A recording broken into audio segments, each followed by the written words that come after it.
Morning, Reds. Sam here from United People's TV, here with the latest transfer daily.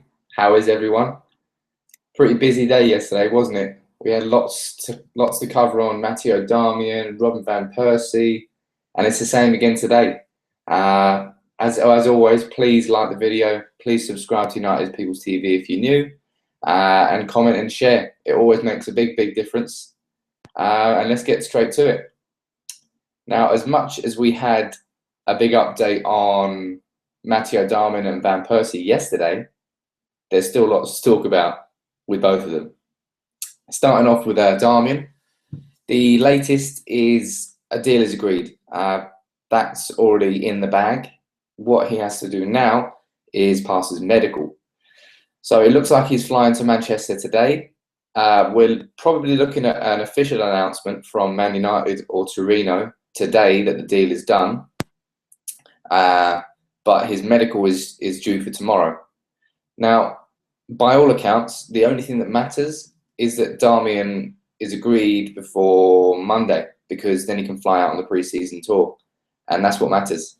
So hopefully this deal is completely in the bag by Sunday night, so he can fly out with the squad on Monday, and that'll make a huge difference to a new signing if they're there straight away on the pre-season tour, because they'll meet all the new teammates, they'll go out there. Darmian's going to have his mind blown going from Torino to Man United straight to a pre-season tour. You know, Matt has already talked about it in the past, how blown away by the support he was, and he'd come from Valencia and Chelsea. So Darmian's really going to get blown away by it, which is a good thing. Another important update here, we're on Robin van Persie. These are the two major transfers at the moment that are going through the club. Now, Fenerbahce are confident they're going to sign Robin van Persie. It sounds like he's already agreed terms. We've heard this before, and his agent has completely denied it, but the rumours won't go away. So I think there may have been some smoke and mirrors from his agent, Kees Vos. It really looks like Van Persie's leaving. Again, they want this done before the weekend, before United fly away to the pre-season tour. That's a repeating pattern we're seeing across all the transfer stories. The clubs want it done before Monday, which is quite a big ask. Given that the window's been open for a while, the players have been there for transfers, it's almost like a deadline day, a little mini deadline day in the middle of the transfer window. We've got to get it done by Monday. In an ideal situation, Manchester United would have all of their transfers done by Monday. But it's not going to happen, is it? By all accounts, David De Gea, the latest update on that is Iker Casillas is being sold by Real Madrid, which is terrible news. That was a big hurdle for me in terms of De Gea joining Madrid. And I think the only reason that Madrid would get rid of Iker Casillas is if David De Gea joins. What do you think about that? Do you think there's any chance of Madrid selling Casillas and then not signing David De Gea? Let us know in the comments. I hope there is, but to me it doesn't make sense. For a club that big, they have to have it in place. They have to be very confident they're signing David De Gea. And what it does show is how complicated that David De Gea deal was. Man United didn't want to sell David De Gea. Iker Casillas' future had to be resolved. Plus, Sergio Ramos got thrown into the mix. And then we've got three superstar players you've got to solve the futures of within the space of a few weeks. And you can understand why the negotiations have stalled a bit on this one. But as it stands, David De Gea is a Manchester United player. And what's going to be very interesting is if this isn't resolved by Monday, does David De Gea join us in USA, or does he stay behind? If he stays behind, that's it. His United career is done. If he flies out to USA, I don't know. We'll see. Fingers crossed. Next update, we've got Morgan Schneiderlin. Everyone's been asking about Morgan Schneiderlin yesterday on the video. Good news. Very good news. Manchester United have sent a representative down to Southampton this week to reopen talks. And again, they are very keen to push this deal through by Monday. So it's Thursday now. So that leaves us with about 72 hours-ish to get the deal done and sorted.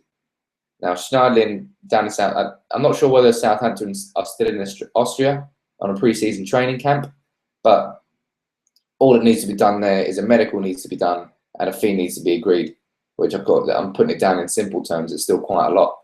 But Manchester United have got the money. Southampton are going to squeeze them for everything they want. Probably looking at a fee between 25 and 30 million for established top-class Premier League proven midfielder. That's not bad money. We paid 30 mil for Shaw, sorry. So it's all very relative, even though Liverpool managed to get Klein for 12 million. I think Schneiderlin's a much better player, obviously. Obviously, he's going to join United.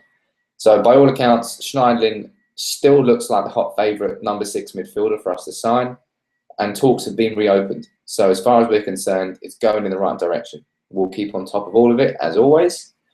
Now, one more update on another striker at United is Will Keane.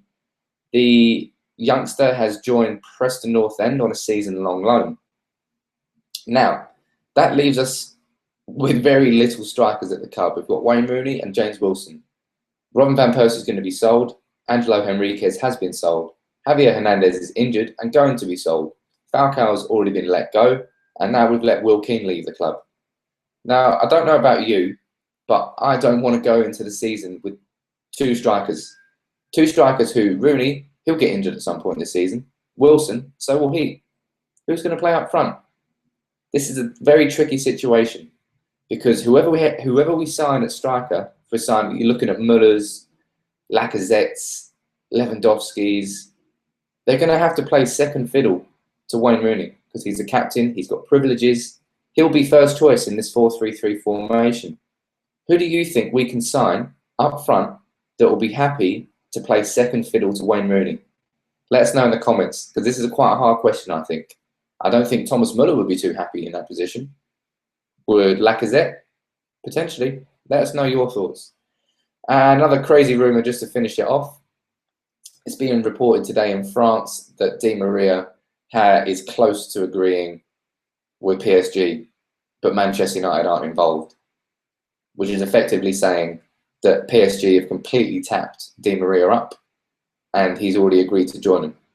And he always wanted to join them, even from last season, but only FFP stopped him. Piss off. Di Maria is not going to be sold this year. I'll eat my hat. I don't even have a hat, but I will buy a hat and eat it if Di Maria joins PSG. He had one bad season. It wasn't even a bad season. Everyone's calling him a flop, and he had, what is it, 2 less. He was second on the assists chart. That's not bad going for a player who was a flop. Falcao was a flop. Di Maria had a wicked start to the season. He was tearing it up for about 6 games. Got injured, got his house burgled, lost his head. Mentally, he was gone.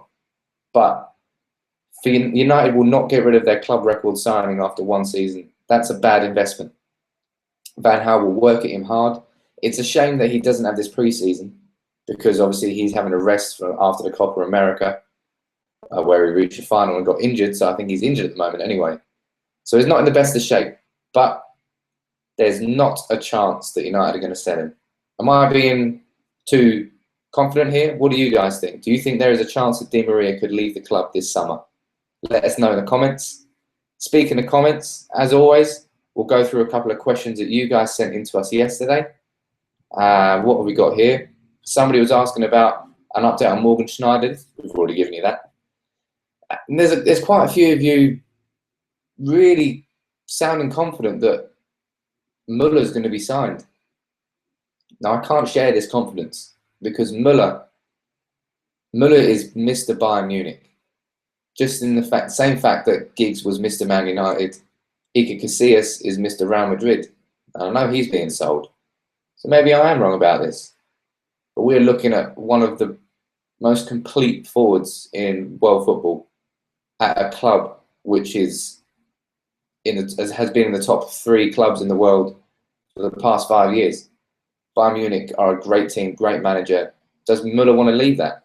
Leave his home to come to Manchester and rejoin Van Gaal? Maybe he does. Maybe he doesn't. I think this one's just pure speculation at the moment. There's not too much substance in it. But if United do sell Van Persie, expect us to be linked to a lot of strikers over the next few weeks because we will need to sign one. Let's have a look at another few questions down here. A couple of people agree on me on Van Persie. I'm glad, because I'm right, obviously. But yeah, I don't think Van Persie suits this team anymore. I think when Fergie brought him in, we were playing with 2 strikers up front, really suited Van Persie, and he had a debut season to rival any debut season of any player at United. But since then, he's tailed off. I saw somebody mention it on Twitter yesterday, and I completely agree, that Van Persie probably wanted out of Manchester United as soon as Sir Alex retired. He joined Manchester United because of Sir Alex. When he left, a part of his desire to play for the club left with him. So we'll see when that one gets completed, but it looks like Van Persie's on his way out in the next 72 hours, as long as everything can be agreed. A couple of questions on another video here from yesterday, asking us to do a predicting our starting 11 for next season. We'll make sure we do that. Cheers, Mike, and cheers, Denmark's Red Devil. We'll do that in the future. Don't worry about it. One more question down here. Let's have a look. A couple of people saying that we're glad we haven't signed Klein. Now, I do think Klein would have been a good signing, but by all accounts, I'm very, very happy with Matteo Darmian.